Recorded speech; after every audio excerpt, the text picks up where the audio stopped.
यार क्या मस्त एपिसोड था। चलो एक छोटा रिकैप। रियो और उसका 2 साल का भाई सीरो दोनों ने अपने पेरेंट्स को एक ट्रैजिक प्लेन क्रैश में खो दिया। और अब वो एक स्कूल की चेयरवुमन से मिलने जा रहे हैं जो उसी क्रैश में अपने बच्चे खो चुकी है।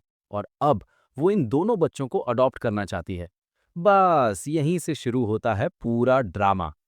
जब ये लोग चेयरवुमन के ऑफिस में घुसते हैं ना, मैडम सीधा बोलती हैं, तुम लोग इतनी लेट क्यों हो? मैं सुबह से वेट कर रही हूँ। और भाई सीरो तो लिटरल सैवेज निकला।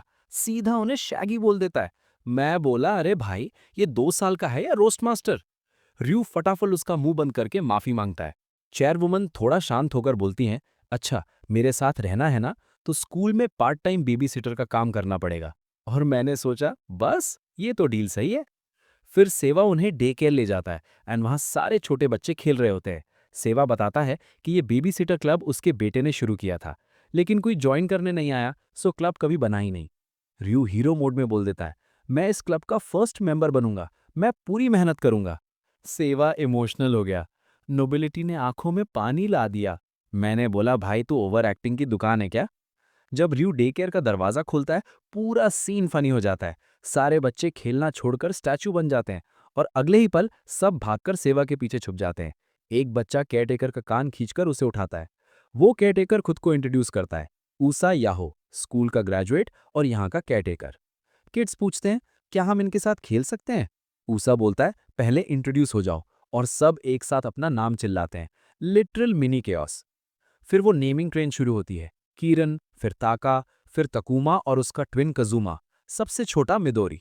रयू सीरो को नीचे रखता है। तभी ताका बोलता है, मॉन्स्टर आ गया, अटैक मॉन्स्टर सीरो। और मैं बोला, भाई ये क्या टॉक्सिक लॉबी है? रयू बोलता है, मैं मॉन्स्टर बन जाऊंगा। और बच्चे उस बेचारे पर तलवार, चीक्स खींचना सब कर देते हैं। सीरो अपने भाई को बचाने की कोशिश करता है, पर हर बार गिर जाता है। क्यूट प्लस सैड दोनों लगे। रयू कहता है, तुम कहीं और खेल लो, मैं हैंडल कर लूंगा। सीरो किताब उठाकर शांति से बैठ जाता है, पर क्लियरली वो लोनली फील कर रहा होता है। ऊसा उसे देखकर पूछता है, बिग ब्रदर चाहिए? सीरो हिलाता है। ऊसा समझ जाता है, इसको अटेंशन चाहिए। फिर वो रयू को बुलाकर कहता है, मेरा शिफ्ट खत्म, अब तुम संभालो। रयू बोलता है, हाँ संभाल लूंगा। और मैं बोला, भाई तू ओवर स्मार्ट बन रहा है, पर ठीक है। फिर केओस का राउंड 2 शुरू। रयू मिदोरी का डायपर बदल रहा है। तभी ताका फिर अटैक कर देता है। किरण पूछती है, हंग्री हो? मैंने खाना बनाया है। और फिर मिदोरी को खींचकर बोलती है, मैं ममा बनती हूँ। रयू उसे रोकने जाता है, तभी ट्विंस दौड़कर आते हैं और उसके बनाए खाने पर ही गिर जाते हैं। कजूमा रोने वाला होता है, पर रयू उसे उठाकर प्यार देता है। ताका थोड़ा मैजिक लाइन बोलता है, पेन पेन फ्लाई अवे, और बच्चा ठीक हो जाता है। किरण का खाना बर्बाद हो जाता है। वो सैड हो जाती है। रयू उसे चेयर अप करता है। मिदोरी रोने लगती है। रयू उसे उठा लेता है और ताका फिर उसके कान खींचने चढ़ जाता है। भाई लिटरली रयू इक्वल्स टू ह्यूमन प्लेग्राउंड। सीरो दूर अकेला बैठा है, क्लियरली सैड। फिर सबके पेरेंट्स आते हैं और बच्चे उनके पास भाग जाते हैं। मदर्स पूछती हैं, और तुम कौन? रयू प्राउडली बोलता है, मैं नया हेल्पर हूं और ये मेरा बेबी ब्रदर सीरो। सब सीरो को हेलो बोलती हैं। सब जा रहे होते हैं, तभी ताका का बड़ा भाई आता है, हयातो। वो रयू से पूछता है, तुम न्यू ट्रांसफर स्टूडेंट हो? मैं भी थर्ड ईयर में हूँ। रयू सोचता है, बंदा थोड़ा स्कैरी है पर लगता डिसेंट भी है। फिर ताका ड्रामा शुरू करता है। ताका बोलता है, मैं रयू के साथ और खेलूंगा। और फिर वो रयू पर वार कर देता है, सीधे मार देता है। बच्चा रोने लगता है। रयू समझाता है, अरे इतना जोर से मारने की क्या जरूरत थी? ताका गुस्से में हयातो की टांगों पर भी मार देता है और उसे मीनी बोलता है। हयातो बोलता है, भाई अपने छोटे भाई का ध्यान रखो, वो अकेला बैठा है। रयू एहसास करता है, हाँ सही बोल रहा है। हयातो ताका को लेकर निकल जाता है। रयू सीरो के पास आता है, बुक पढ़ूं तुम्हें? लेकिन तभी सीरो अचानक उसके गोद में गिर जाता है, जोर जोर से सांस लेते हुए। रयू डर के मारे भागकर हयातो को पकड़ लेता है। मुझे हॉस्पिटल ले चलो, मेरे भाई को फीवर है। हयातो तुरंत ताका को माँ के ऑफिस में छोड़ता है और दोनों भागते हुए हॉस्पिटल जाते हैं। रास्ते में रियो का दिल टूट रहा होता है। मैं अपने बेबी भाई को अकेला कैसे छोड़ दिया, क्या सोच रहा था मैं? हॉस्पिटल में डॉक्टर बताता है, फीवर स्ट्रेस की वजह से है, एनवायरनमेंट चेंज से। थोड़ा आराम करेगा तो ठीक हो जाएगा। नर्स कहती है, जैसे ही जागे घर ले जाना। रियो बाहर आकर पेरेंट्स को कॉल करने जाता है, लेकिन फोन पर ही उसके आंसू गिरते हैं। उसे याद आता है, माँ बाप अब नहीं है, वापस नहीं आएंगे। रियो फूट फूट कर रोने लगता है। सैरो अब बस मेरा है, सिर्फ मेरा। तभी पीछे से चेयरवुमन उसका कंधा पकड़ती है। फाइनली तुम रोए। फ्यूनरल वाले दिन तुम तीनों ही रोए नहीं थे। वो कहती है, जो खो गए हैं वो वापस नहीं आएंगे, लेकिन इसका मतलब ये नहीं कि तुम अकेले हो। रियो की आंखों में फिर आंसू आ जाते हैं। नर्स सैरो को लेकर आती है, रोता हुआ। सैरो अपने हाथ आगे करता है। भैया। रियो उसे कसकर पकड़ता है। इडियट, मुझे पहले क्यों नहीं बुलाया? उसके दिल में आता है, क्या सैरो को भी समझ आ गया है कि उनके पेरेंट्स कभी वापस नहीं आएंगे? रात को चेयरवुमन खुद आकर उनकी चादर ठीक करती हैं। रियो आंसू रोक नहीं पाता। वो सही कहती है, कोई सच में अकेला नहीं होता।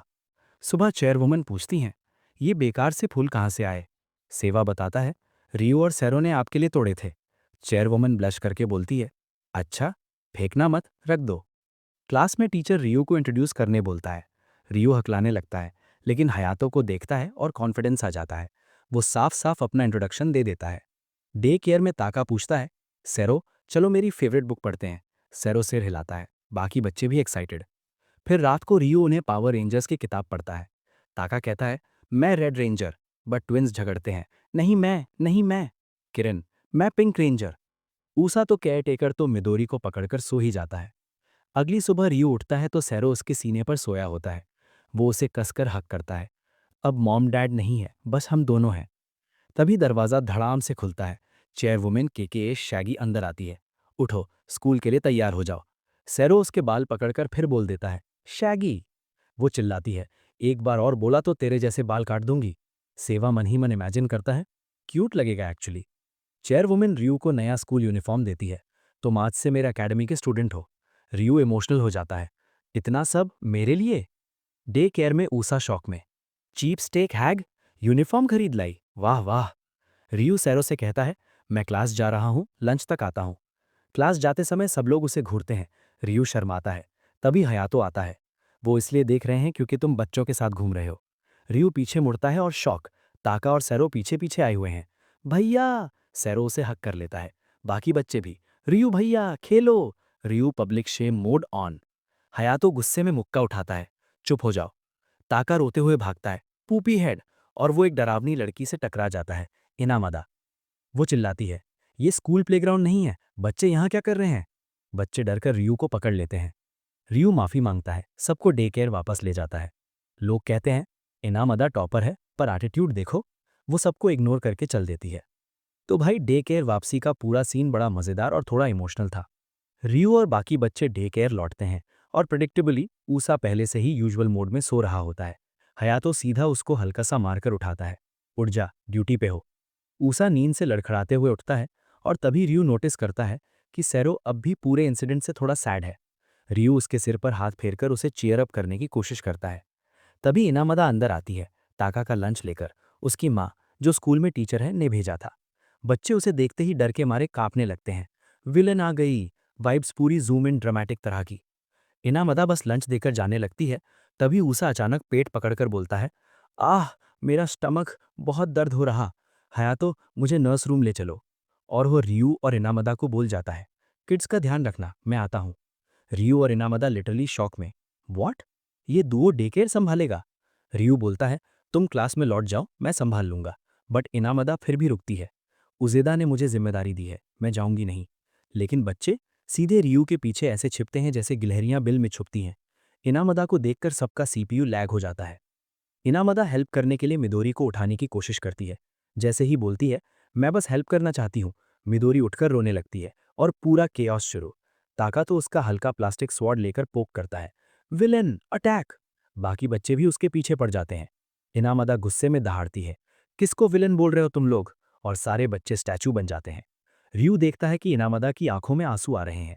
वो तुरंत बच्चों को कहता है, माफी मांगो अभी। लेकिन इनामदा बोलती है, फोर्स्ड अपॉलॉजी की जरूरत नहीं है। मुझे तुम पर तरस आता है रियू, तुम्हें इतनी जिम्मेदारी उठानी पड़ती है। रियू हंसकर बोलता है, ये बच्चे बोझ नहीं हैं, ये प्यारे हैं। बस ये सुनते ही इनामदा उसे तकिया मार देती है। ये चीजी स्माइल मत दो मुझे। फिर वो रोते रोते सॉफ्ट टॉयज फेंकने लगती है। सब बच्चे तुमसे प्यार करते हैं, कोई मुझसे प्यार नहीं करता। पढ़ाई ही बस मेरी स्किल है। किरण आगे आती है, उसके हाथ पकड़कर बोलती है, रोना मत। बाकी बच्चे भी उसके आसपास आ जाते हैं, सबकी आंखें नम। अगले ही पल इनामदा सब बच्चों को गले लगा लेती है और एक पीसफुल स्लंबर शुरू। बच्चे प्लस इनामदा एक साथ सो जाते हैं। थोड़ी देर बाद सैरो अपने टाइगर वाले स्वेटर को घूर रहा होता है। रियू पूछता है, क्या हुआ? किरण बताती है, वो सैड है। ताका ने बोला था कि टाइगर वाली टी शर्ट बेवकूफ़ी है, क्योंकि उसने असली टाइगर देखा ही नहीं। ताका बोलता है, मैंने सच ही कहा। बस आ तो आता है, ताका का सर थपथपाकर डांट देता है। सैरो को इंसल्ट क्यों कर रहा था? ताका रोने लगता है, तुम हमेशा मुझे डांटते हो, तुम मुझे हेट करते हो। आ तो डेडपैन, ना पसंद करता हूं ना हेट करता, नॉर्मल। ताका और जोर से रोते हुए ऊसा की तरफ भागता है। आई हेट यू भाई। हयातो उसे उठाकर घर ले जाता है। ब्रदर ड्रामा खत्म।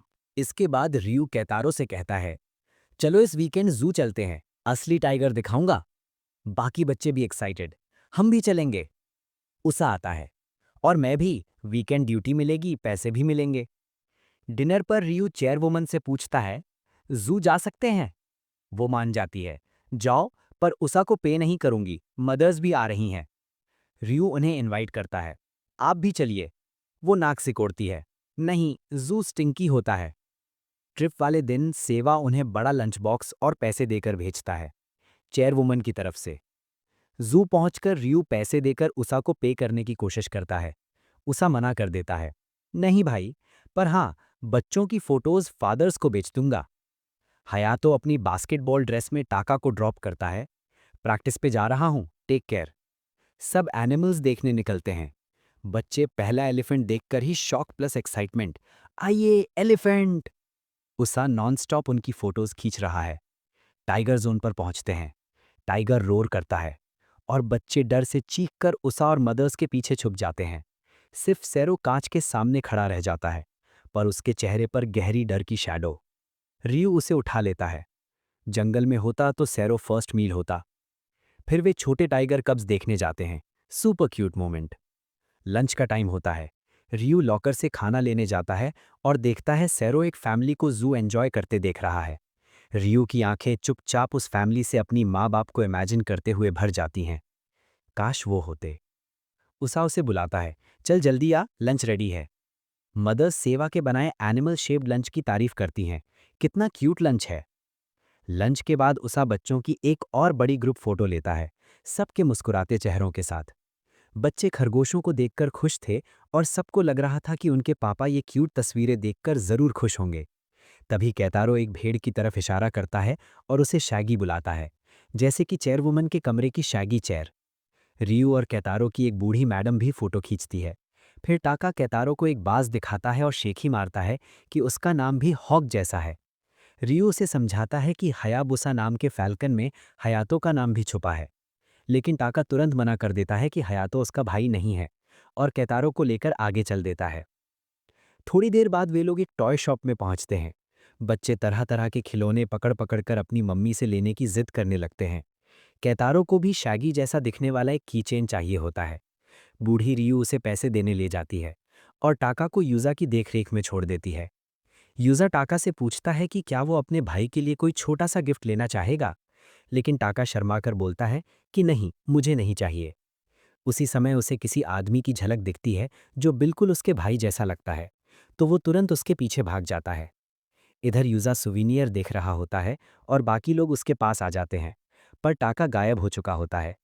शाम होने लगती है और उधर टाका उस आदमी के पीछे भागते भागते देखता है कि वो उसका भाई नहीं है, क्योंकि वो बस अपनी घड़ी देख रहा होता है।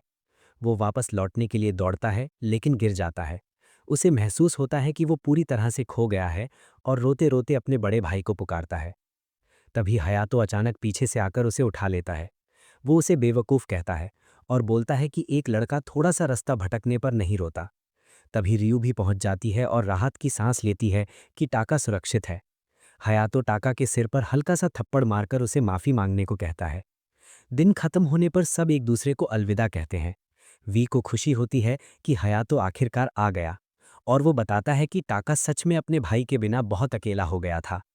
हयातो गुस्से गुस्से में कहता है कि वो तो इसलिए आया क्योंकि उसकी माँ ने उसे डांटा था कि उसने टाका को अकेला छोड़ दिया। सोते सोते टाका धीरे से बड़बड़ाता है, आई लव यू भाई। ये सुनकर हयातो भी धीरे से कहता है, बेवकूफ़, मैं भी तुमसे नफरत नहीं करता। रियू मजाक में चिढ़ाती है कि भले ही तू ठंडा सा दिखता है, पर अपने भाई से बहुत प्यार करता है। अगले दिन जब कैरो किताब पढ़ रहा होता है, बाकी बच्चे खेल रहे होते हैं, यूजा कैलेंडर देखता है और याद आता है कि आज वैलेंटाइन डे है। वो सब बच्चों को बुलाकर हाथ फैलाता है, लेकिन बच्चे कुछ समझते ही नहीं। कैरो अपना हाथ बढ़ा देता है तो वो कहता है, अरे ये नहीं, मुझे तुम्हारी मम्मियों के भेजे हुए वैलेंटाइन गिफ्ट चाहिए। बच्चे घबरा जाते हैं क्योंकि किसी के पास कुछ नहीं होता। इसी दौरान क्लास की लड़कियां वैलेंटाइन की बात कर रही होती हैं। वो शर्मीली लड़की युकी से पूछती है कि क्या उसका कोई क्रश है, तो वो लाल होकर हंसकर टाल देती है। एक लड़का रियू से पूछता है कि उसे किसी लड़की ने चॉकलेट दिया क्या। जब रियू मना करता है तो युकी राहत की मुस्कान देती है, क्योंकि उसे रियू पर क्रश होता है। तभी एक लड़की हयातो को चॉकलेट देती है, लेकिन वो ठंडे अंदाज में मना कर देता है, मुझे नहीं चाहिए। पीछे से लड़के चिल्लाते हैं, अगर तू नहीं चाहते तो हमें दे दे। सबसे ज्यादा अटेंशन कैचर है यागी, एक तेज और पॉपुलर लड़का जिसे लड़कियां ढेर सारी चॉकलेट देती हैं। ये देख इनामदा चिढ़ जाती है, क्योंकि स्कूल में गिफ्ट देना असल में बैन है। लड़कियां उल्टा ताना देती हैं, तेरा क्या प्रॉब्लम है, तू तो पूरा मजा खराब कर देती है। यागी बीच में आकर चॉकलेट ले लेता है और कहता है कि वो इन जेनरस गिफ्ट्स को इग्नोर नहीं कर सकता। क्लास के बाद वो इनामदा से पूछता है कि क्या वो बेबी सिटर कप के बारे में कुछ जानती है, क्योंकि उसे उसमें दिलचस्पी है। इनामदा को याद आता है कि डे केयर नए मेंबर्स ले रहा है। वो गुस्से से कहती है, जाके खुद पूछ ले, और वहां से निकल जाती है। यागी का दोस्त नेजू चुपचाप ये सब देख रहा होता है। इनामदा लड़कियों की बात याद करके सोचती है कि वो सच में हर जगह मज़ा खराब करने वाली लगती होगी। उसे लगता है कि डे केयर में बच्चे भी उसे पसंद नहीं करेंगे। दूसरी तरफ यागी डे केयर पहुंचता है और कहता है कि वो बेबी सिटर क्लब ज्वाइन करना चाहता है। ये सुनकर रियू खुशी से उछल जाता है। वो सब बच्चों से उसका परिचय करवाता है। यागी पिकटेल वाली किरण की तारीफ करता है तो वो शर्माकर पिकटेल हिलाती है। वो टाका से कहता है कि वो अपने भाई जितना कूल है। टाका तुरंत खुश हो जाता है। वो मिदोरी की आंखों की तारीफ करता है, वो भी खिल जाती है। फिर कजूमा और तकुमा को कहता है कि तुम दोनों बिल्कुल बेस्ट फ्रेंड लगते हो। रियू हैरान रह जाता है कि यागी बच्चों से इतनी जल्दी घुल मिल कैसे गया। इसी दौरान लाइब्रेरी में इनामदा दो लड़कों को बात करते सुनती है कि यागी हमेशा बच्चों को घूरता रहता है। वो घबरा जाती है कि कहीं वो बच्चों को डरा तो नहीं रहा, इसीलिए वो दौड़कर डे केयर पहुंचती है। अंदर यागी कैरो की गोल मटोल गाल देखकर मुस्कुराता है और उसे हल्का सा छूने ही वाला होता है कि तभी इनामदा जोर से दरवाजा खोलकर चिल्लाती है, रुको। वो कमरे में घुसते ही फर्श पर खून देखकर घबरा जाती है, लेकिन तुरंत समझ जाती है कि ये खून यागी का है। वो कैरो के गाल बार बार दबा रहा था और उसी से उसकी नाक से खून निकल आया।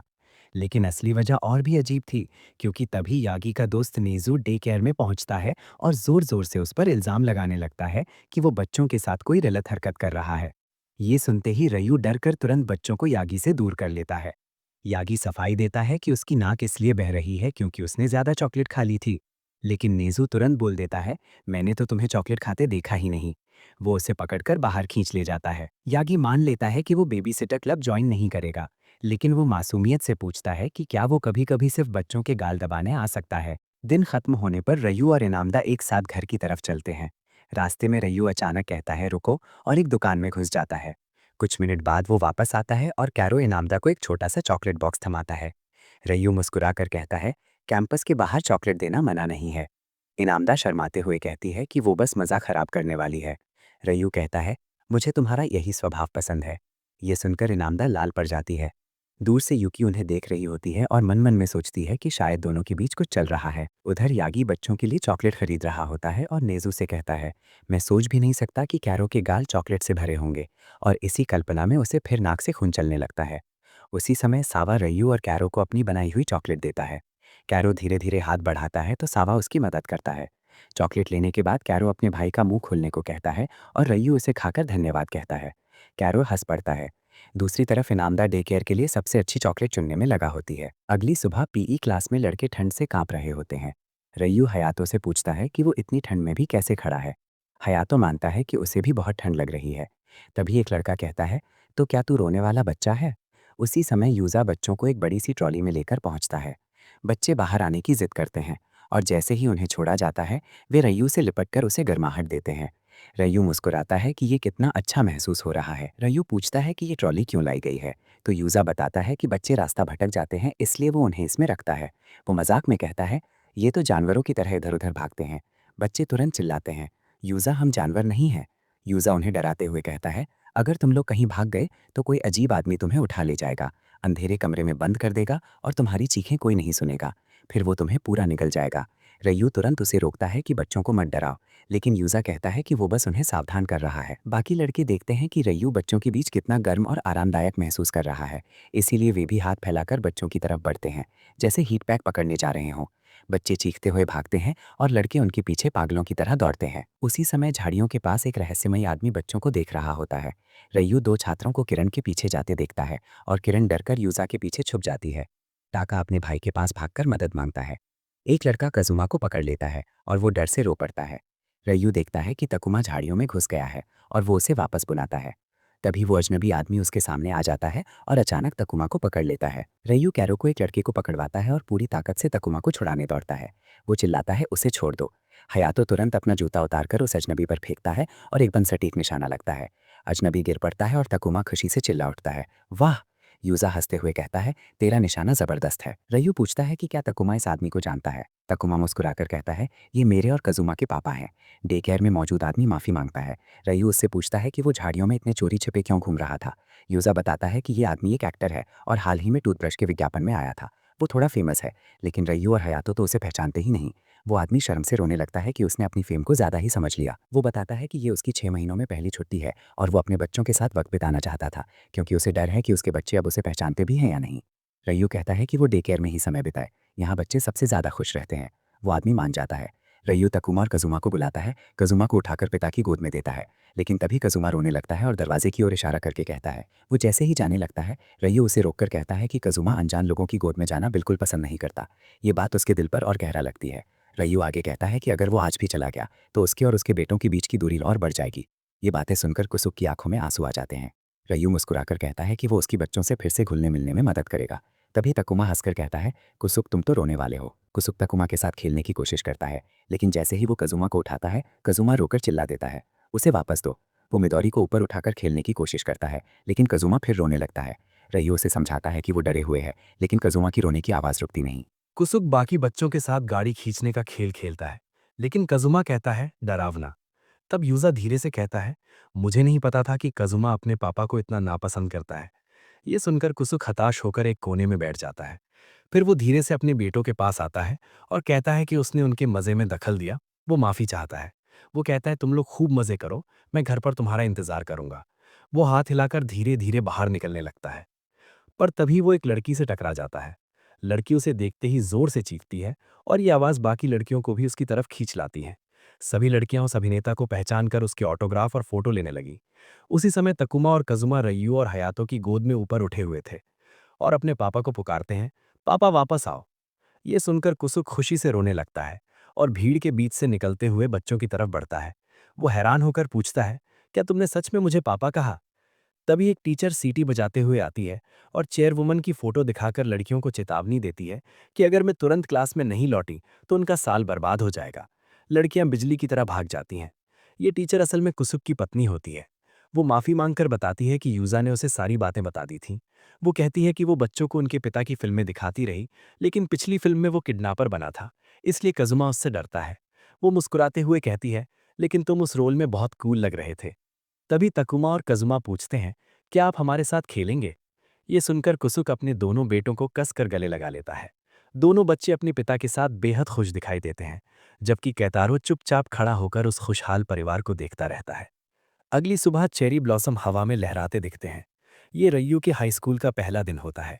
वो अपने बेबी सिटर क्लब की भर्ती वाले पोस्टर को लगाने के लिए नोटिस बोर्ड की तरफ जाता है, लेकिन पता चलता है कि बोर्ड पहले ही दूसरे क्लबों के पोस्टरों से भरा हुआ है। वो डे केयर के कमरे में जाता है और बच्चे उसे देखते ही उस पर झपट पड़ते हैं, जिससे वो फर्श पर गिर जाता है। पोस्टर उसके हाथ से छूटकर कैतारो के सिर पर जाकर चिपक जाता है। कैतारो बिना हिले खड़ा रहता है, जैसे उसे पता ही ना हो। यूजा भी वहीं खड़ा खड़ा कैतारो के सिर पर लगे पोस्टर को पढ़ता है। रय्यू उसे देखता है और कहता है, कम से कम सिर से कागज तो उतार लो। यूजा सुझाव देता है कि वे दूसरे क्लब घूमकर देखें। जुड़वा बच्चे खुशी से तैयार हो जाते हैं। टाको चाहता है कि वो अपने भाई के क्लब को देखे और किरण भी उत्साहित होती है। गलियारे में बच्चे हाथ पकड़कर एक परेड की तरह लाइन बनाते हैं। वो गाना गाते हैं, नाचते हैं और नकली पादनी की एक्टिंग करते हैं। कैतारो बार बार ताल में पिछड़ जाता है। रय्यू शर्मिंदा होता है क्योंकि सब लोग उन्हें घूर रहे होते हैं। किरण ड्रामा क्लब का दरवाज़ा खोलती है, लेकिन अंदर उसकी माँ ज़ॉम्बी मेकअप में खड़ी होती है। उसे देखकर सारे बच्चे डर जाते हैं। बस तकुमा बिना डरे खड़ा रहता है। उसकी माँ कहती है, अपनी माँ को नहीं पहचानते? रय्यू तुरंत कहता है, मैडम बच्चे डर गए हैं। बच्चे उससे बचकर रय्यू के पीछे छुप जाते हैं। तभी कैतारो उसकी पैंट पकड़कर इशारा करता है कि बाकी बच्चे भी डरकर भाग रहे हैं। रय्यू माफी मांगता है और बच्चों को पकड़ने के लिए दौड़ता है। वो देखता है कि यूजा भी डरावनी मेकअप वाली शक्ल बनाकर भाग रहा है, जिसे देखकर बाकी बच्चे चीखते हुए भाग लेते हैं। आखिरकार जुड़वा बच्चे अपनी माँ के पास पहुंचते हैं और उससे लिपट जाते हैं। वो पूछती है कि वे सब क्या कर रहे थे, तो रय्यू बताता है कि वे क्लब घूम रहे हैं। तभी किरण को अचानक कोई मीठी बदबू आती है और बच्चे भागकर उसकी तरफ जाते हैं। जुड़वा की माँ भी उनके पीछे जाती है और रय्यू कैतारो को साथ लेकर बच्चों के पीछे दौड़ता है। लेकिन कैतारो अचानक रुक जाता है क्योंकि रास्ते में उसे एक चींटी दिख जाती है। वो उसे दिखाने लगता है और यूजा तथा मिडोरी भी उसके साथ चींटी देखने लगते हैं। उधर बच्चे कुकिंग रूम में पहुंचते हैं, जहां अभी कुकीज तैयार नहीं हुई थी। इनामदा, जो कुकिंग क्लब का हिस्सा है, कहती है कि ये बच्चे बेबी सिटर क्लब के हैं। तभी रय्यू वहां पहुंचता है और पूछता है कि क्या किसी ने बच्चों को देखा है। बच्चे उसे देखकर खुश होकर उससे लिपट जाते हैं। इनामदा उसे डांटती है कि वो बच्चों को ढंग से देख नहीं पा रहा और वे हर जगह भाग रहे हैं। लेकिन जल्दी ही उसे अपनी गलती का एहसास हो जाता है और वो शर्माते हुए माफी मांगती है। क्लब की एक लड़की कहती है, आपने दिखा दिया कि आपको बच्चों की चिंता है। रय्यू भी माफी मांगता है और कहता है, चलो बच्चों अब चलें। लेकिन टाको जिद पकड़ लेता है, पहले मिठाई चाहिए। रू बच्चों को लेकर आगे बढ़ता है, लेकिन टाका मीठा ना मिलने के कारण फिर रोने लगता है। इसलिए रू उसे जबरदस्ती उठाकर वहां से ले जाता है ताकि वो शांत हो जाए। रू उसे मनाते हुए कहता है, चलो स्पोर्ट्स क्लब चलते हैं, तुम्हारा भाई बेसबॉल खेलता है ना, उसे देखते हैं। सब बाहर जाते हैं और स्पोर्ट्स क्लब की प्रैक्टिस चल रही होती है। एक स्टूडेंट ताना मारकर कह देता है कि रू तो बस बच्चों की देखभाल में फंसकर रह गया है। टाका चमकती आंखों से अपने भाई हयातो को खेलते देखता है और जैसे ही उनकी नजरें मिलती हैं, वो बहुत खुश हो जाता है। लेकिन हयातो तुरंत मुंह फेर लेता है, जिससे टाका बहुत दुखी हो जाता है और गुस्से में चिल्लाने लगता है कि उसका भाई कितना मीन है। हयातो पास आता है और उसे हल्का सा मार देता है, जिससे टाका और जोर से रो पड़ता है। हयातो रू को बताता है कि उनकी टीम बहुत खराब खेल रही है और तभी टीम का एक मेंबर पीछे से चिल्लाता है, मैंने सुन लिया। इसी बीच रू को लगने लगता है कि शायद हयातो को अपने दोस्तों के साथ वाली मस्ती मिस हो रही है, जो उसे मिल नहीं पा रही। उधर सेरो जमीन पर चींटियां ढूंढते दिखाई देता है, लेकिन जब वो अपने भाई टाका को उदास चेहरा बनाए खड़ा देखता है, तो वो चुपचाप समझ जाता है कि कुछ गड़बड़ है। यूसा भी उसकी उदासी नोटिस कर लेती है। बच्चे रू के पास आकर पूछते हैं कि अब कहाँ जाएंगे। रू कहता है कि उसे बेबी सिटर क्लब का पोस्टर लगाने के लिए कोई खाली जगह ढूंढनी है और सेरो को साथ आने को कहता है। लेकिन सेरो हल्का सा सिर हिलाकर मना कर देता है। वो दिखाता है जैसे सब ठीक है, लेकिन अंदर से उसे बुरा लगता है और वो अकेले चला जाता है। रू पोस्टर लेकर जाता है और बड़ी मुश्किल से जगह ढूंढकर उसे नोटिस बोर्ड के कोने में लगा देता है। फिर थक कर वहीं सुबकने लगता है कि उसका अपना छोटा भाई भी उसके साथ चलना नहीं चाहता।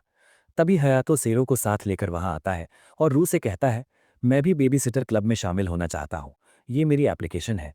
रू चौंक जाता है और वो नोटिस करता है कि सेरो ने हयातो की पैंट खींच खींच कर उसे ये कहने पर मजबूर किया था। हियातो बताता है कि सेरो ने देखा कि तुम दुखी थे और तुमको दोस्तों की जरूरत है। रू हैरान रह जाता है कि उसका छोटा भाई उसे कितनी गहराई से समझता है। इसी बीच बाकी बच्चे भागते हुए आते हैं, उनके हाथ में कुकीज होती हैं। वे सारी कुकीज रू को देते हैं ताकि वो खुश हो जाए। रू की आंखें भर आती हैं और उसका मूड एकदम ठीक हो जाता है।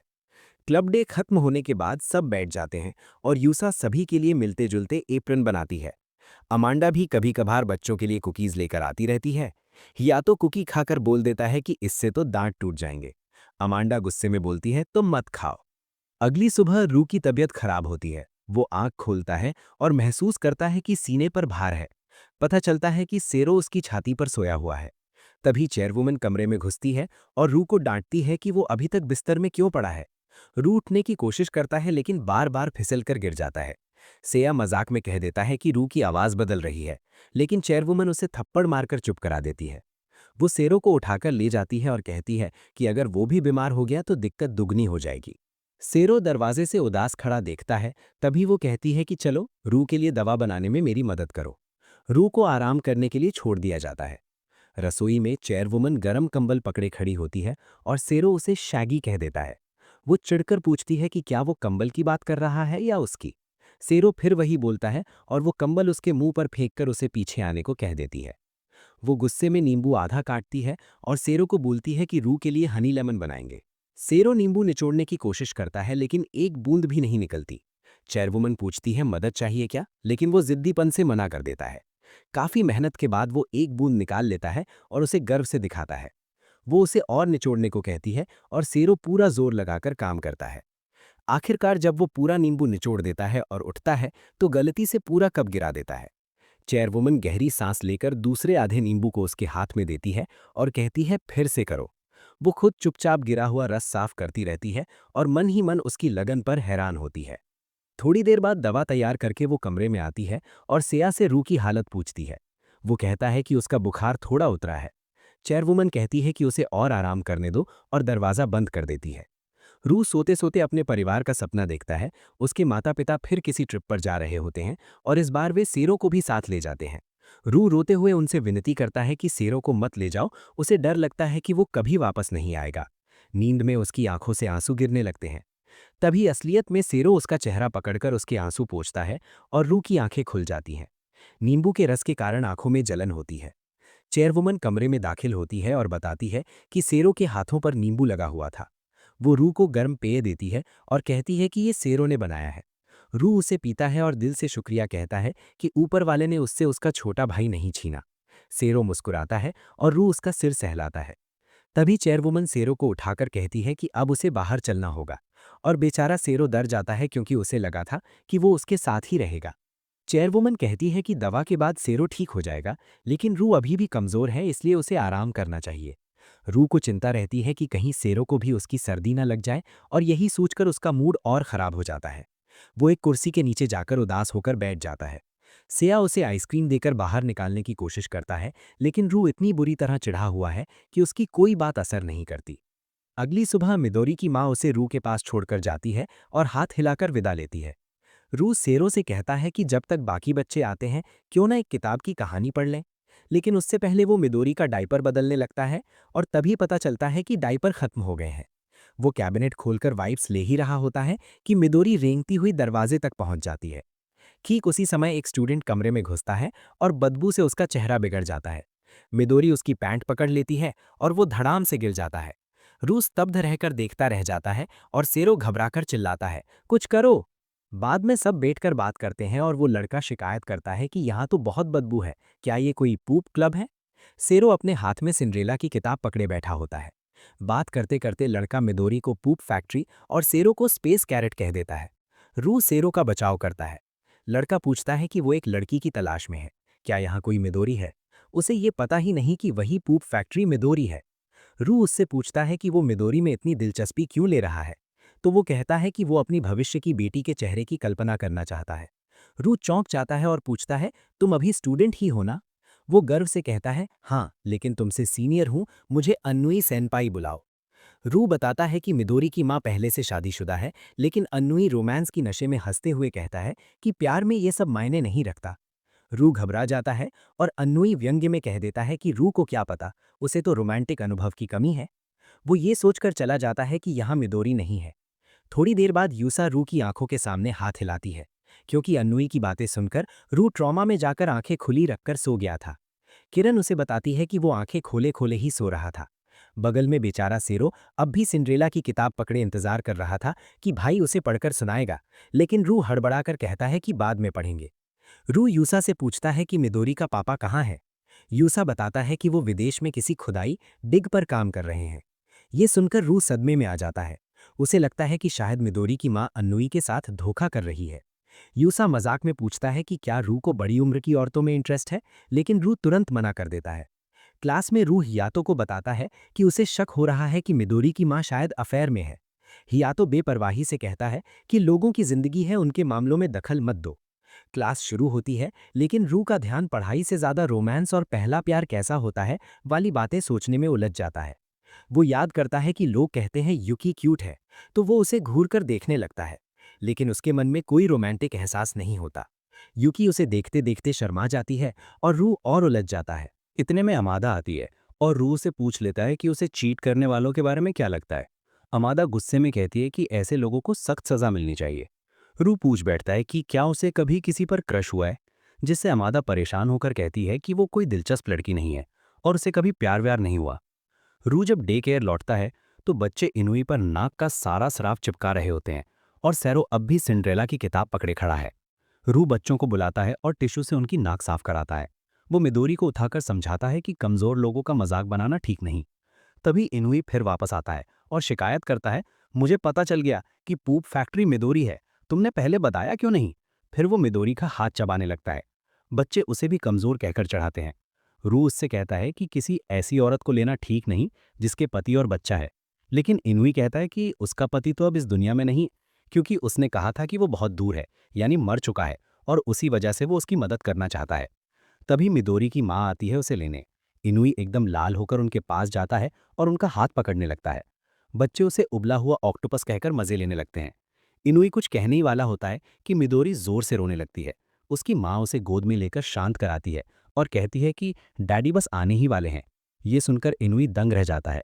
वो पूछता है, ये आपके पति? और वो समझाती है कि वे तुर्की में खुदाई के काम से वापस लौट रहे हैं। वो पूछती है कि इनुई कुछ कहने वाले थे, लेकिन वो लाल होकर कह देता है कि उसे याद नहीं।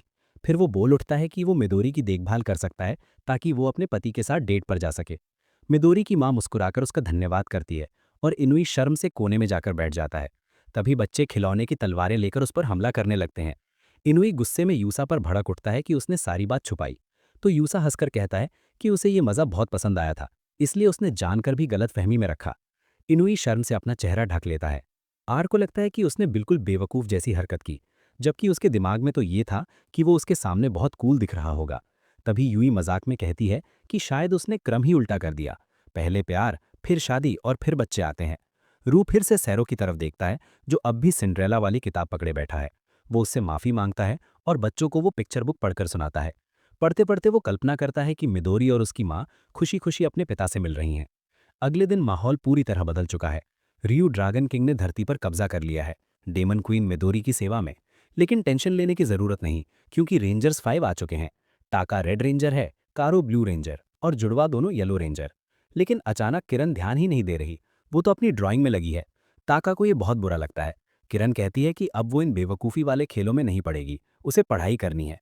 सब हैरान रह जाते हैं। रियू तो डर जाता है कि कहीं वो इतनी जल्दी अलादा ना बनने लगे। लेकिन बात साफ है, वो विच बनना चाहती है।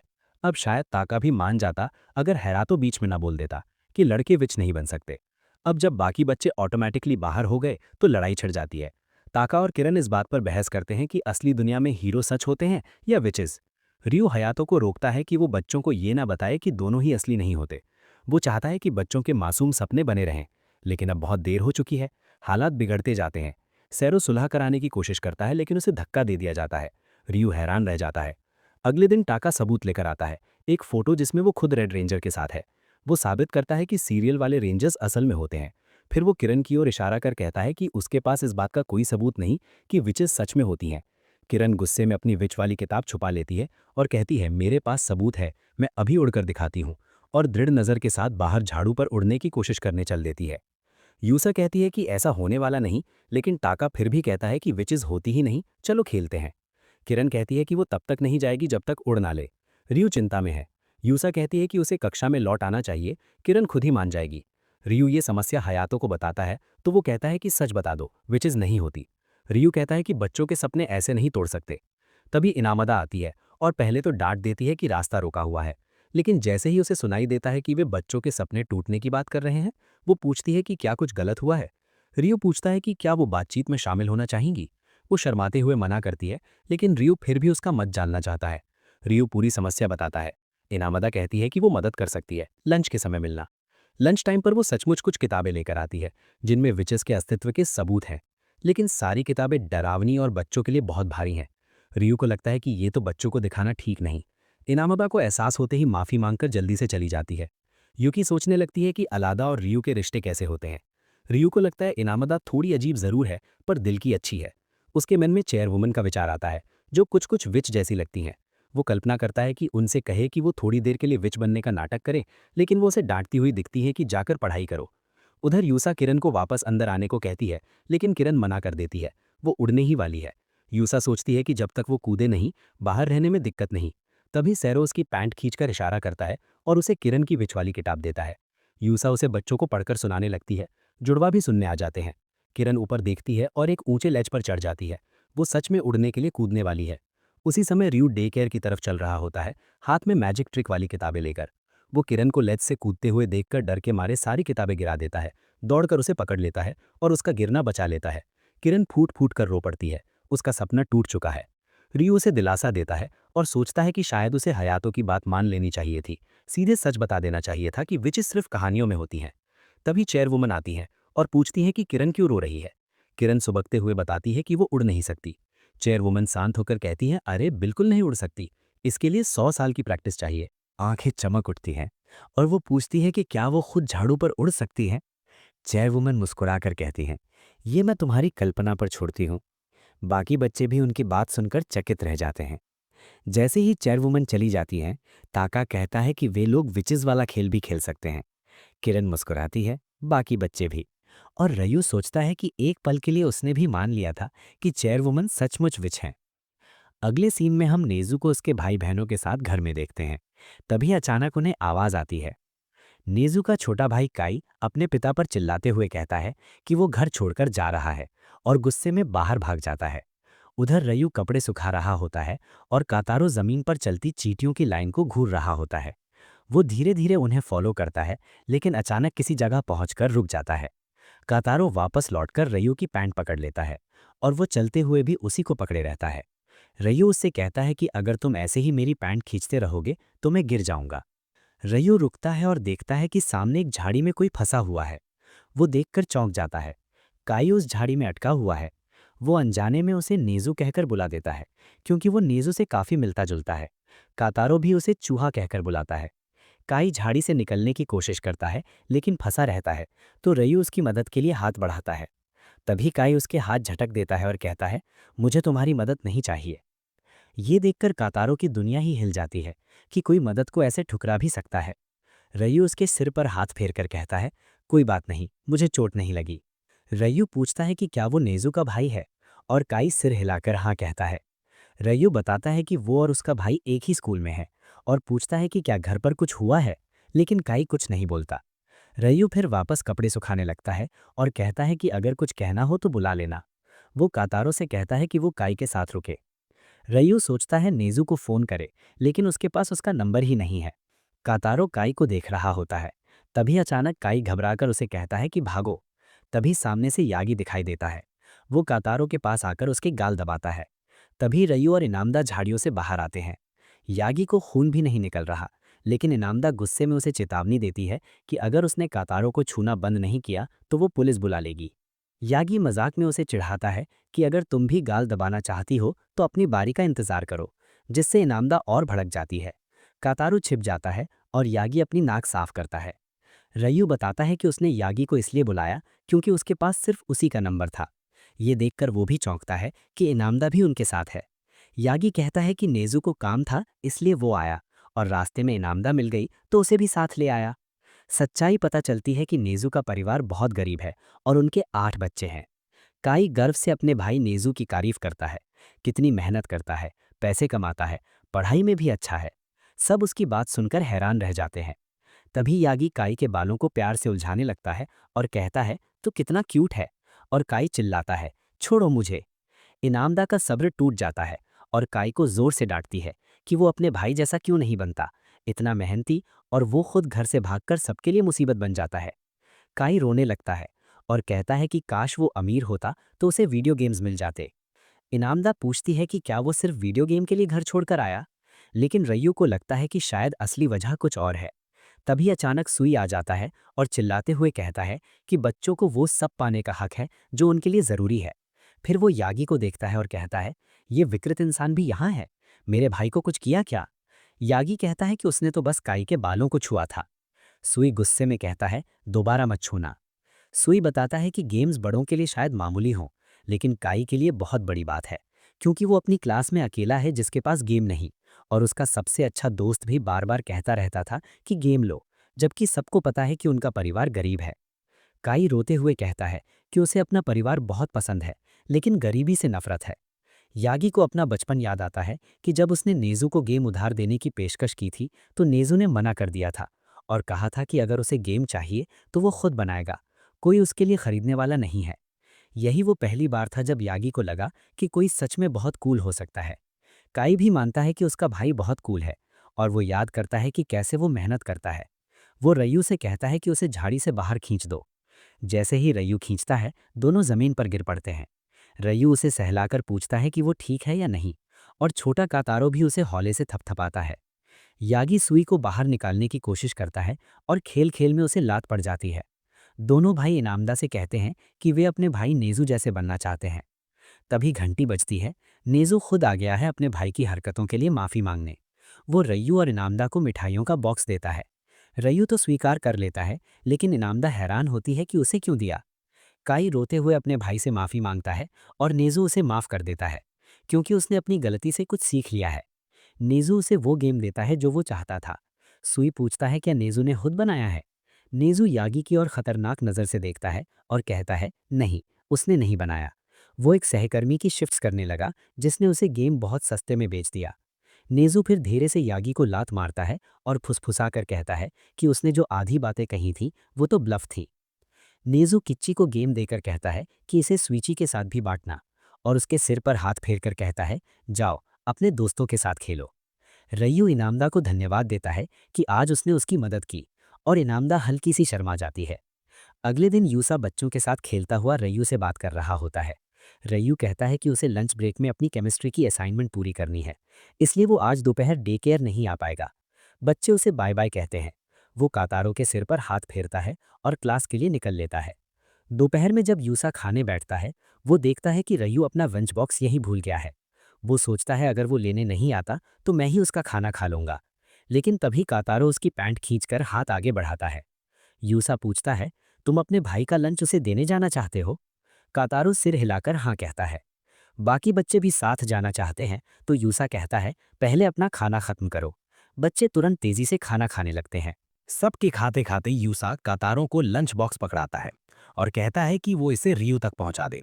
वो उसकी शर्ट पर एक टैग लगा देता है ताकि रास्ता भूलने पर कोई उसकी मदद कर सके। कातारो धीरे धीरे चलते हुए डे केयर से बाहर निकलता है और यूसा उसे हाथ हिलाकर विदा करता है, पर अंदर ही अंदर चिंतित भी रहता है। तभी बाहर इनुई को देखकर यूसा के दिमाग में एक आइडिया आता है। वो मुट्ठी भींचता है और मिदोरी भी उसकी नकल करती है। अचानक उसके सामने एक फोटो हवा में गिरती है, मिदोरी की मां की। यूसा शर्मा कर फोटो उठाता है, पर तुरंत समझ जाता है कि ये एक लालच है। पीछे बच्चे उसे बेवकूफ कहते हैं। उधर कातारो जैसे ही हॉलवे में चलता है, कई स्टूडेंट उसे देखकर फुसफुसाते हैं, ये छोटा बच्चा कौन है। दो लड़कियां टीचर को बताने दौड़ती हैं, पर एक लड़का उन्हें रोक लेता है और कहता है रुको, लगता है ये अपनी पहली एरेंट पर है। कातारो सीढ़ियों के पास पहुंचता है और रुक जाता है, क्योंकि सीढ़ियां बहुत लंबी हैं। लड़के लड़कियां उसकी मदद की पेशकश करते हैं, लेकिन वो सिर हिलाकर मना कर देता है, मैं खुद जाऊंगा। बच्चे उसकी लगन देखकर मुस्कुराकर उसे शुभकामनाएं देते हैं। दूर खड़ा इनुई ये सब देखता है और खींच जाता है कि किसी ने उसकी मदद क्यों नहीं की। वो सोचता है मैं यहाँ इस बच्चे के पीछे क्यों भाग रहा हूँ। फिर याद आता है कि यूसा ने बदले में उसे एक फोटो देने का वादा किया था। वो कातारो के छोटे छोटे कदमों को देखता हुआ उसके पीछे पीछे चलता है। उधर रियो को क्लास में अचानक याद आता है कि उसका लंच तो छूट गया है। हियाटो पूछता है कि क्या हुआ। तभी यूकी अपना लंच उसे ऑफर करती है और कहती है कि वो डाइट पर है। रियो कहता है कि डाइटिंग सेहत के लिए ठीक नहीं। यूकी हल्का सा शर्मा जाती है, लेकिन तभी बाकी सारे लड़के आ जाते हैं और अपने अपने खाने का हिस्सा उसे देने लगते हैं, जिससे पूरा माहौल रोमांटिक होने से पहले ही बिगड़ जाता है। रियो व्यंग में कहता है कि उसके कितने केयरिंग क्लासमेट्स हैं। डे केयर में बच्चे सो रहे होते हैं। डे केयर में सभी बच्चे सो जाते हैं और यूसा सोने से पहले सोचता है कि रयू को बताना चाहिए कि कैटरो रास्ते में है, लेकिन उसे लगता है रयू का फोन बंद होगा क्योंकि वो पढ़ रहा है। उधर इनुई देख रहा है कि कैटरो सीढ़ियों का आधा हिस्सा चढ़ चुका है। तभी एक बच्चा आकर उसे लात मार देता है और लंच बॉक्स हवा में उछल जाता है। सब कुछ बिगड़ने वाला होता है, लेकिन चेहरे पर पेपर बैग लगाए इनुई आकर लंच बॉक्स पकड़ लेता है। वो बॉक्स वापस कैटरो को देकर मुड़ने लगता है, लेकिन कैटरो उसे रोककर कहता है थैंक यू मास्क मैन। इनुई लाल पड़ जाता है और उसके साथ धीरे धीरे ऊपर की ओर चलता रहता है। रयू असाइनमेंट खत्म करता है और तभी कैटरो पहुंच जाता है, लंच बॉक्स सीने से चिपकाए हुए। रयू हैरान होकर पूछता है तुम खुद लाए। कैटरो धीरे से हाँ करता है। तभी एक लड़का कहता है कि रयू अब नहीं खा सकता क्योंकि हम सब ने उसे अभी खाना दिया है। रयू जल्दी से ब्रेड मुंह में ठूस देता है ताकि कैटरो दुखी ना हो और झूठ बोलता है ओह मैं तो बहुत भूखा था। ये देखकर लड़के इतने इमोशनल हो जाते हैं कि यूकी की दोस्त कहती है उसका असली प्रतिद्वंदी तो उसका छोटा भाई है। यूकी शर्मा जाती है। रयू जब लंच बॉक्स खोलता है तो खाना बिगड़ा हुआ होता है, लेकिन वो खुद खाते हुए कैटरो को भी चावल खिलाता है। इनुई भी इस भाई भाई के प्यार से पिघल जाता है, लेकिन तभी न जाने कहाँ से नई प्रकट होकर उसे रुमाल दे देता है और इनुई घबरा जाता है। अगले दिन लड़कियां युकी से पूछती हैं कि उसे रयू में क्या पसंद है। युकी लाल होकर कहती है, धीरे बोलो, वो सुन लेगा। दूसरी लड़कियां बताती हैं कि रयू कितना दयालु और अच्छा दिखने वाला है। एक लड़की याद करती है कि उसने एक बार उसका गिरा हुआ इरेजर उठाया था। फिर एक कहती है कि हियातो भी काफी हैंडसम है। दूसरी कहती है कि वो हॉट भी है और बच्चों की मदद करता है, इसीलिए अंदर से वो अच्छा है। युकी ये सुनकर घबरा जाती है कि रयू कितना लोकप्रिय है। लड़कियां उसे दिलासा देती हैं कि वे उसकी प्रतिद्वंदी नहीं बनेंगी, लेकिन फिर मजाक में कहती हैं कि उसका असली मुकाबला तो रयू के छोटे भाई से है, क्योंकि गर्लफ्रेंड हो या ना हो, पहला स्थान हमेशा कैटेरो का ही है। कोई पूछता है कि क्या वो इनाडा को पसंद करता है। तभी इनाडा वहां से गुजर रही होती है और अमादा गुस्से में लड़कियों को डांट देती है कि अगर गपशप करनी है तो दरवाज़ा बंद करो। सब उसे डरावनी कहते हैं और रयू को पता चलता है कि उसने अभी तक एप्रन ही नहीं उतारा। या तो उसके पीछे लगे स्टिकर्स दिखाता है और रयू लाल कर जाता है। इस बीच बच्चे सोए हुए यूसा की पीठ पर भी स्टिकर्स चिपका रहे होते हैं। इनाडा अकेले में सोचती है कि उसने लड़कियों पर ज्यादा चिल्ला दिया। उसे याद आता है कि सच में वो रोमांटिक नहीं है और ये सब इसीलिए होता है क्योंकि जब भी रयू पास होता है वो बहुत घबरा जाती है। उसे वैलेंटाइन डे पर रयू की तारीफ याद आती है और उसका चेहरा फिर से लाल हो जाता है। तभी पीछे से आवाज आती है, आपका चेहरा लाल है। वो मुड़कर झुंझलाकर इनकार करती है, जिससे किरण रोने लगता है। होश में आते ही वो पूछती है कि बच्चे यहाँ क्या कर रहे हैं। किरण कहता है, हम खोए नहीं हैं, मैंने यूसा को नोट दिया था। दूसरी तरफ यूसा उस नोट को समझने की कोशिश में फंसा हुआ है और ताका कैटरो को ढूंढ रहा है। किरण कहता है कि हम आपसे खेलने आए हैं। इनाडा कहती है कि यहाँ खेलना ठीक नहीं, वापस जाओ। किरण रोते हुए पूछती है, क्या आप हमसे नफरत करती हैं क्योंकि आप कभी खेलने नहीं आती। इनाडा फिर लाल होकर कहती है कि ऐसा नहीं है, बस वो वहाँ होता है। किरण पूछती है कि वो कौन, यूसा, यातो या रयू। कैटेरो भी सुनकर हैरान हो जाता है। इनाडा घबराकर सबका इनकार करती है, लेकिन किरण निष्कर्ष निकालती है कि इनाडा रयू से नफरत करती है। वो कैटेरो को दिलासा देकर कहती है कि वो रयू का अच्छा पक्ष उसे दिखाएगी। वो कैटेरो का हाथ पकड़कर दौड़ पड़ती है और इनाडा को भी आने को कहती है। सभी रयू की क्लास के पास झुककर छिप जाते हैं। किरण कहती है कि कैटेरो रयू की अच्छाई दिखाएगा। कैटेरो क्लास का दरवाज़ा खोलता है और सबकी नज़र उस पर पड़ती है। वो रयू के पास जाता है और हाथ फैलाता है। रयू उसे उठाता है और लड़कियां इस प्यारे सीन को देखकर पिघल जाती है। किरण फुसफुसाती है, देखा कितना कैरिंग है। इनाडा कहती है कि वो दयालु है, लेकिन ज़रूरत से ज़्यादा लाड करने वाला भी। किरण बोलती है कि समझ गई, आपको सख्त मरके पसंद है। और फिर कहती है, मुझ पर भरोसा करो। वो अंदर भागकर चिल्लाती है, रयू मुझे मारो वरना मैं बुरी लड़की बन जाऊंगी। हियातो बिना सोचे उस पर हाथ मार देता है और किरण रोने लगती है। रयू उसे गोद में लेकर दिलासा देता है और हियातो से कहता है कि पहले उसकी बात सुनो। हियातो कहता है, सुन तो लिया, इसीलिए मारा। किरण चिल्लाती है कि रयू को ये करना चाहिए था ताकि इनाडा उसे पसंद करने लगे। इनाडा शर्म से भरकर सब साफ करती है कि वो रयू से नफरत नहीं करती। किरण पूछती है कि क्या वो उसे पसंद करती है। इनाडा जोर से चिल्लाकर मना करती है और भाग जाती है। रयू उसके पीछे जाता है। युकी ये सब हैरानी से देखती है। रयू दौड़कर इनाडा की कलाई पकड़ लेता है। सब दंग रह जाते हैं। वो मुस्कुराकर कहता है, आपकी स्कर्ट पर स्टिकर लगा है, बोअर वाला। बच्चों ने मुझ पर भी चिपकाया था, बहुत शर्मिंदगी हुई। किरण गर्व से कहती है, वो मैंने लगाया था। और क्लासमेट सोचते हैं कि रयू जैसा टॉपर इतना भोला कैसे हो सकता है। इनाडा जाते जाते फिर लाल हो जाती है, क्योंकि उसे याद आता है कि किरण ने पूछा था कि क्या वो रयू को पसंद करती है। वो मन ही मन कहती है कि अगर चुनना पड़े तो शायद वो उसे नापसंद करती है, लेकिन उसका पूरा चेहरा लाल है। किरण रयू से कहती है, तुम अच्छे इंसान हो, उदास मत हो। यूसा पूछता है, और मैं? वो कहती है, तुम बुरे इंसान हो। अगले दिन सुबह कैटेरो अपने भाई के साथ सफाई में मदद करता है। तभी कुसुक टकुमा के साथ डे केयर आता है। टकुमा कुसुक के चश्मे उतार लेता है और रयू पूछता है कि काजुमा कहाँ है। टकुमा बताता है कि काजुमा को जुकाम है। घर पर काजुमा बुखार के साथ बिस्तर पर लेटा टकुमा को पुकार रहा है। उसकी माँ उसे प्यार से समझाती है कि आराम जरूरी है, लेकिन पहले दवाई लेनी होगी। ये मीठी है, जल्दी ठीक कर देगी, वो कहती है। काजुमा अनिच्छा से दवाई पीता है और उसकी माँ उसकी तारीफ करती है।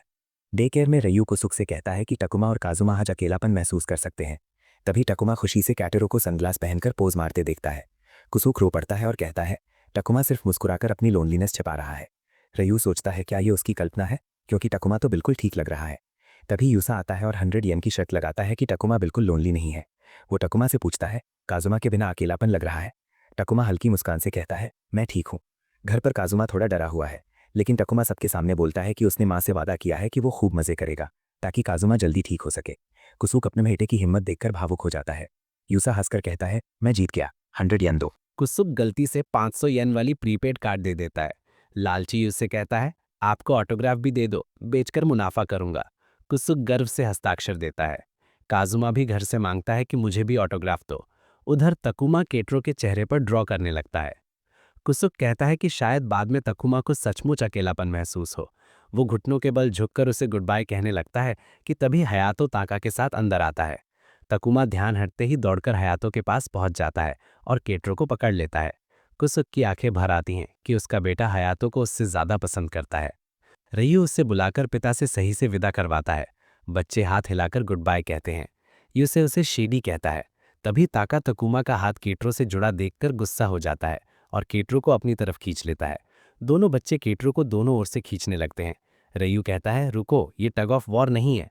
हियातो तुरंत ताका के सर पर हल्का सा थप्पड़ मारता है और ताका रोते हुए कहता है, मैं केट्रो का सबसे अच्छा दोस्त हूँ, काज़ुमा कहाँ है? रयू बताता है कि उसे जुकाम है और वो घर पर है। ये सुनकर ताका तकुमा के पास जाता है, उसका हाथ पकड़कर कहता है, मैं काज़ुमा को हराऊंगा, यानी जुकाम को हराने में मदद करेगा। तकुमा भी उत्साह में कहता है, मैं भी। बाकी बच्चे भी शामिल हो जाते हैं और सब मिलकर यूसे पर हमला कर देते हैं। यूसे चिल्लाता है, रयू मदद करो, लेकिन रयू कहता है, सॉरी, मुझे क्लास जाना है। यूसे जमीन पर गिरकर कहता है, हाँ हाँ, हराओ मुझे, और बच्चे उसे कमजोर कहकर हंसते हैं। क्लास जाते हुए रयू चिंता करता है कि तकुमा सच में ठीक रहेगा या नहीं। केट्रो कहता है कि काज़ुमा भी मुश्किल में होगा क्योंकि भाई उसके पास नहीं है।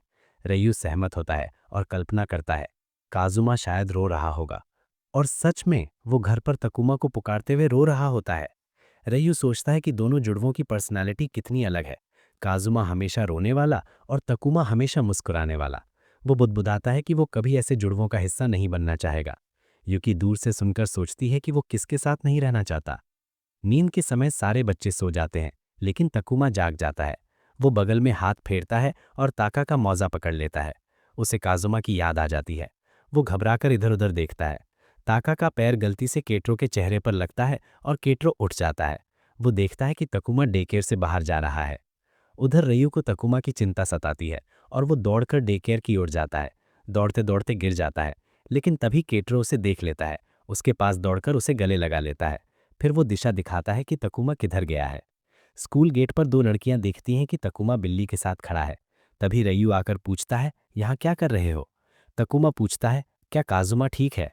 रयू कहता है, मुझे नहीं पता, लेकिन मुझे लगता है पहले से बेहतर होगा। तकुमा उदास होकर नीचे देखता है। तभी केट्रो गेट की ओर देखता है। यूमी आती है काज़ुमा को गोद में लिए हुए। वो बताती है कि उसका बुखार कम हो गया, इसलिए वो तकुमा को लेने आए हैं। काज़ुमा तकुमा को देखते ही हाथ फैलाकर रोते हुए उसकी ओर झुकता है। तकुमा भी गिरते हुए रोने लगता है। काज़ुमा और जोर से रोने लगता है। माँ दोनों को गले लगाकर कहती है कि तकुमा ने वादा निभाया, इसलिए काज़ुमा बेहतर हुआ है। रोने की आवाज़ सुनकर उज़ेता बाकी बच्चों के साथ बाहर आता है और कहता है कि आज उल्टा हो रहा है।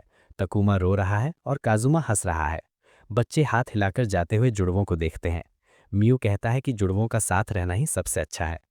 थोड़ी देर बाद कुसुक दौड़ता हुआ डे केयर आता है तकुमा को लेने, लेकिन युसेता बताता है कि वो पहले ही जा चुका है। अगले दिन रयू को उसके लॉकर में एक चिट्ठी मिलती है। युकावा तुरंत पूछता है, लव लेटर है? और पूरी क्लास में हंगामा मचा देता है। यूकी की दोस्त दूर से देखती है और पूछती है कि क्या ये उसने लिखा है, लेकिन यूकी तुरंत मना कर देती है।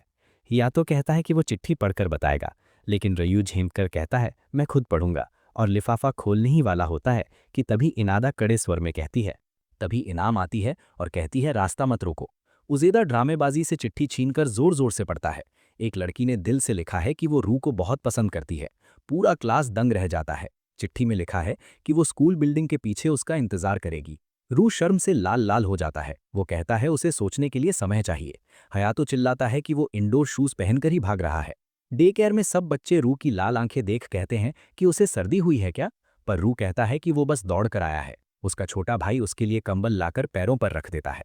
रू उसे थपथपा कर कहता है, चिंता मत करो, मुझे सर्दी नहीं है। लेकिन रू पूरे दिन उसी चिट्ठी के बारे में सोचता रहता है। मिदोरी की डायपर बदलते हुए पाउडर गिरा देता है, पिक्चर बुक उल्टी पकड़ लेता है, शूज फिर भूल जाता है। रात के खाने पर सेवा लाल चावल लाती है और रू को बधाई देती है। चेयरवुमन पूछती है, किस खुशी में चावल बने हैं? तो सेवा कहती है, पहला लव लेटर। रू शर्म से हड़बड़ा जाता है। बाद में जब कारो स्टोरी बुक चुन रहा होता है, रू अब भी गुमसुम होता है। कारो उसकी हालत देखकर किताब छुपा लेता है और कहता है कि मुझे कहानी नहीं चाहिए, सोना है। रू उसे सुला देता है। अगली सुबह रू स्कूल जाते वक्त अब भी वही सोच रहा होता है। सीरो उसका हाथ छोड़कर संतरे के पेड़ की तरफ भाग जाता है। दूसरी तरफ इनाम और यूकी भी जल्दी निकली हुई हैं। दोनों खुद से झूठ बोल रही हैं कि वे पढ़ने के लिए जल्दी आई हैं, जबकि असल में रू के जवाब का इंतजार करना चाहती हैं। अचानक रू भाग कर आता है और घबराकर इनाम का हाथ पकड़ लेता है। पूछता है, क्या उन्होंने मेरा भाई सीरो देखा है? दोनों मना कर देती हैं, तो वो दौड़कर दूसरी तरफ चला जाता है। दोनों लड़कियां भी मदद में उसके पीछे भागती हैं। काफी खोजने के बाद भी सीरो नहीं मिलता तो रू घबरा जाता है। तभी हयातो उसे पुकारता है। रू मुड़कर देखता है, सीरो उसके पैरों के पास खड़ा है, हाथ में एक संतरा लिए। हयातो बताता है कि सीरो किसी के घर में घुसकर रू के लिए संतरा तोड़ लाया है। सीरो उसे संतरा दिखाकर कहता है, लेमन दवाई तुम्हारी ठंड के लिए। रू को याद आता है कि बचपन में सीरो ने उसके लिए नींबू पानी बनाया था। उसे समझ आता है कि सीरो उसे बीमार समझकर उसकी देखभाल कर रहा था। रू रोते हुए घुटनों पर बैठकर सीरो का हाथ पकड़ लेता है। बाद में रू उस लड़की से मिलता है जिसने चिट्ठी लिखी थी। वो नम्रता से उसका प्रस्ताव ठुकरा देता है। लड़की उदास होकर चली जाती है। हयातो, जिसने सब सुन लिया था, पूछता है कि उसने माना क्यों नहीं। लगता था वो खुश था। रू कहता है कि अभी उसकी प्राथमिकता सीरो है। डे केयर में उजेदा सीरो को समझाता है कि ये ऑरेंज है, लेमन नहीं, मगर सीरो जिद करता है कि ये लेमन ही है। झाड़ियों के पीछे छुपकर सब देख रही युकी और इनाम दोनों राहत की सांस लेती हैं कि रू ने प्रस्ताव ठुकरा दिया। युकी इनाम से पूछती है कि क्या हम दोस्त बन सकते हैं, और उसे मारिया चान कहकर बुलाती है। इनाम लाल होकर कहती है, पहले नाम से मत बुलाओ, शर्म आती है। अगले सीन में सेवा फोन उठाती है। उधर से भारी सांसों की आवाज आती है। हाटो ताका को हल्की सी मार देता है और बोलता है, नाम बता, नाटक मत कर। ताका दुखी होकर कहता है कि काश फोन रू ने उठाया होता। वो फोन पकड़कर पूछता है कि क्या रू है वहां। रू फोन उठाए हुए होता है, सीरो उसके साथ। ताका बेचैनी से अपने भाई को पुकारता है, लेकिन फोन पर ताका हड़बड़ाहट में पूछता है, क्या ये रू है? रू हंसकर कहता है, हाँ। फिर सीरो से पूछता है कि क्या वो भी बात करना चाहता है। सीरो सिर हिलाता है, और जैसे ही ताका को फोन मिलता है, वो इतनी उत्सुकता में बोलता है कि उसकी घबराहट साफ झलकती है। वो जोर से कहता है, सीरो चलो समर फेस्टिवल चलते हैं। तभी फोन की दूसरी तरफ हल्की सी ठक की आवाज आती है। सीरो फोन पर झुकते झुकते हल्का सा सिर मार लेता है। रू चेयरवुमन से पूछता है कि क्या वो त्योहार में जा सकते हैं। चेयरवुमन कुछ सख्ती के साथ कहती है, ठीक है जाओ, लेकिन किसी दुकानदार के बहकावे में मत आना। सेवा मुस्कुराकर उन्हें त्योहार के लिए बनाए हुए प्यारे से युकाटा पकड़ा देती है।